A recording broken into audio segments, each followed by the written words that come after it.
জেলে বসে ফেলছে চোখের জল।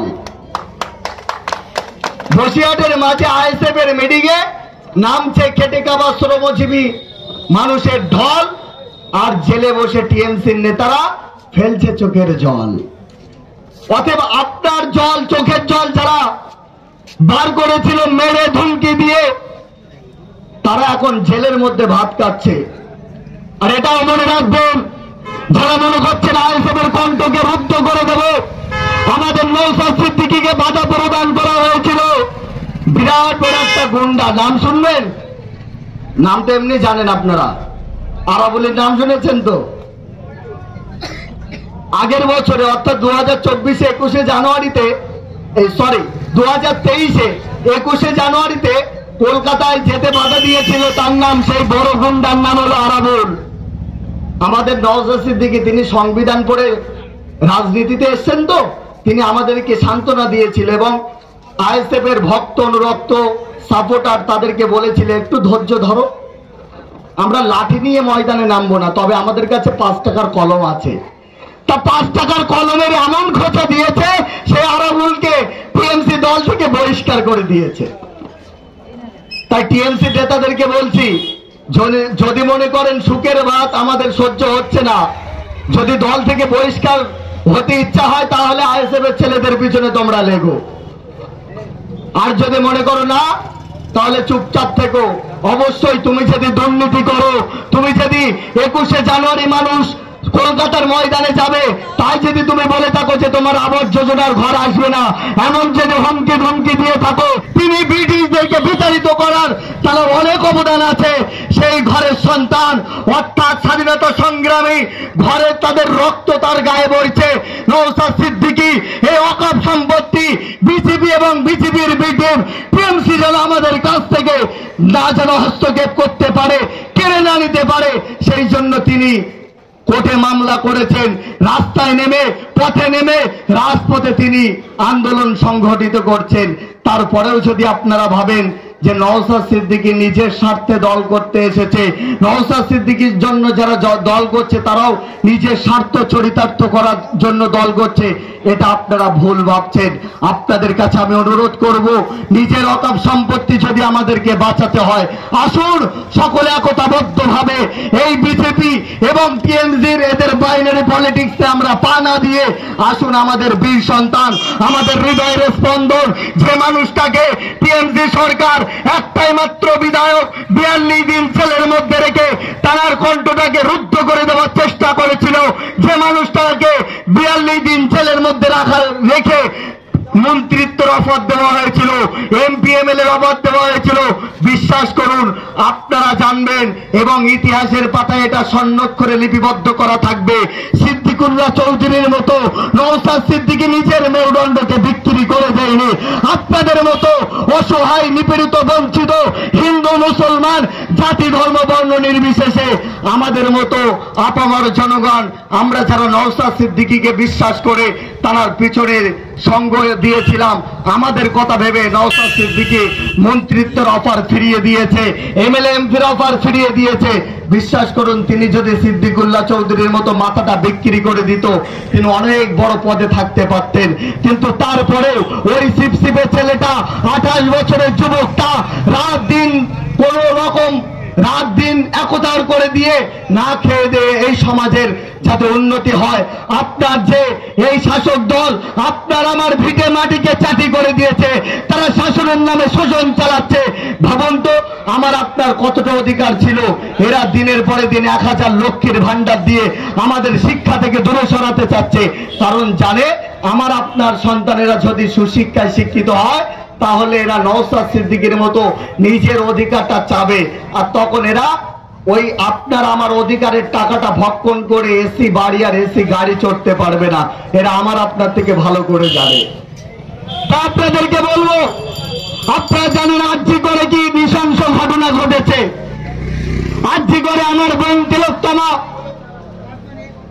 যখন অন ডিউটিতে আছেন, সেই অবস্থায় তাকে ধর্ষণ করে, গণধর্ষণ করে হত্যা করা হয়েছে।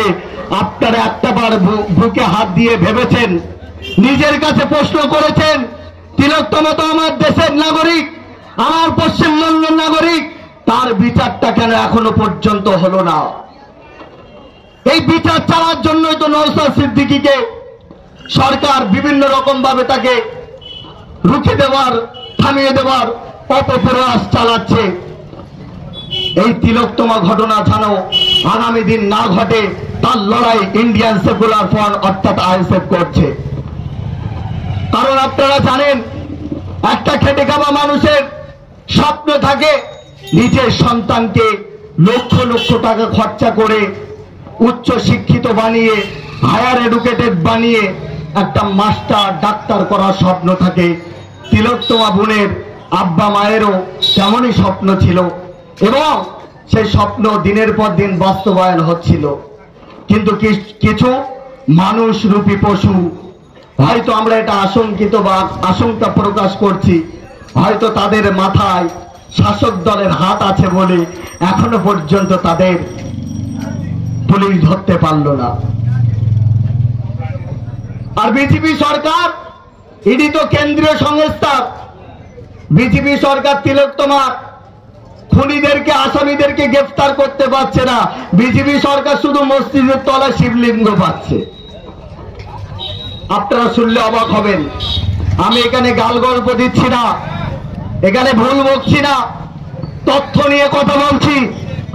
আপনারা যদি এখান থেকে সিপিএম এর জামানায় চলে যান, তখন বিজেপিকে খুঁজে পাওয়া যেত না। কিন্তু বর্তমান সময়ে বিজেপি মাথা চাড়া দিয়েছে। তারা শুধু কি বলছে, এ মুসলমান এখানে ভাড়াটিয়া হিসেবে আছে, এদেরকে বিতাড়িত করতে হবে। আমরা জানি দেশ স্বাধীন করার জন্য ক্ষুদিরাম বসু থেকে শুরু করে, আশরাফুল্লাহ খান থেকে শুরু করে, বিরসা মুন্ডা থেকে শুরু করে সকলে নিজের টন টন রক্ত দিয়ে নিজের মাতৃভূমিকে রক্ত রঞ্জিত করে নিজের মাতৃভূমিকে অপবিত্র থেকে পবিত্র করেছিল। এই দিনটা দেখার জন্য নয়, তাদের উত্তরসূরি আশফাকুল্লাহ খান, বিরসা মুন্ডা, ক্ষুদিরাম বসুদের উত্তরসূরিরা এই ওয়াকফ সম্পত্তির জন্য লড়াই করতে হবে এই জন্য নয়। এটা বড় দুর্ভাগ্যের বিষয়। আজ ৭৬ বছর পরেও এসে আমাদেরকে ওয়াকফ সম্পত্তির জন্য লড়াই করতে হচ্ছে। আপনাদেরকে এবিপি নিউজ থেকে নেওয়া যেটা আমরা নোট করেছি, আমাদের শিক্ষার বিষয়ে পশ্চিমবঙ্গে পড়ুয়া শূন্য স্কুলের নিরিখে দেশে ভারতবর্ষের মধ্যে পশ্চিমবঙ্গ ১ নম্বরে। রাজ্যের ৩,২৫৪টি স্কুলে একজনাও পড়ুয়া নেই, অর্থাৎ ছাত্র নেই, ছাত্র ছাত্রী নেই। আমাদের রাজ্যে পশ্চিমবঙ্গে ৬,৩৬৭টি সরকারি স্কুলে একজন করে শিক্ষক আছে। একজন। সে রান্না করবে না ছাত্রদের পড়াবে? ভাবুন তো। হয়তো আপনারা অনেক কষ্টের মধ্যে দিন যাপন করে নিজের সন্তানকে নিয়ে অনেক বড় স্বপ্ন দেখেছেন।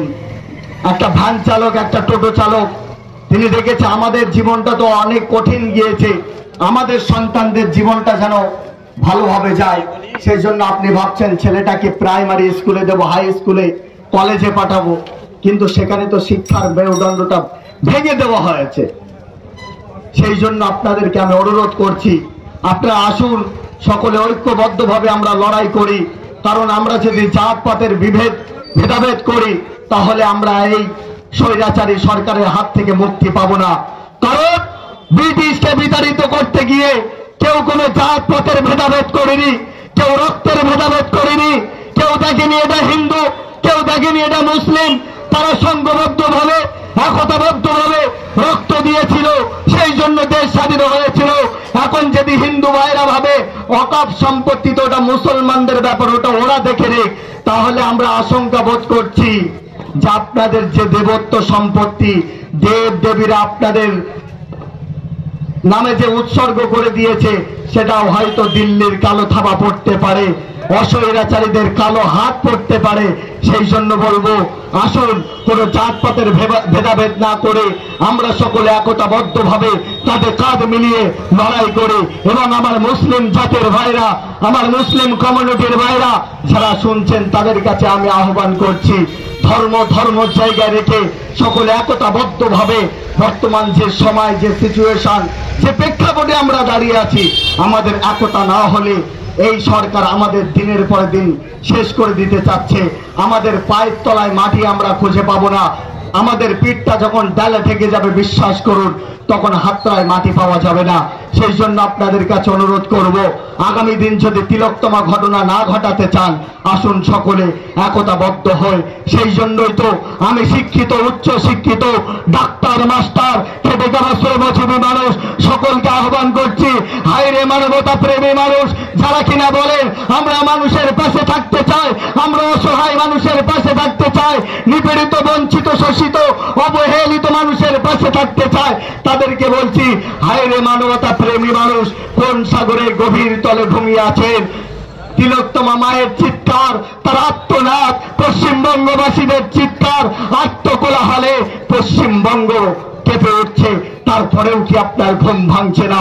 যদি না ঘুম ভেঙে থাকে, তাহলে আপনি আপনার মতে ঘুমিয়ে থাকেন।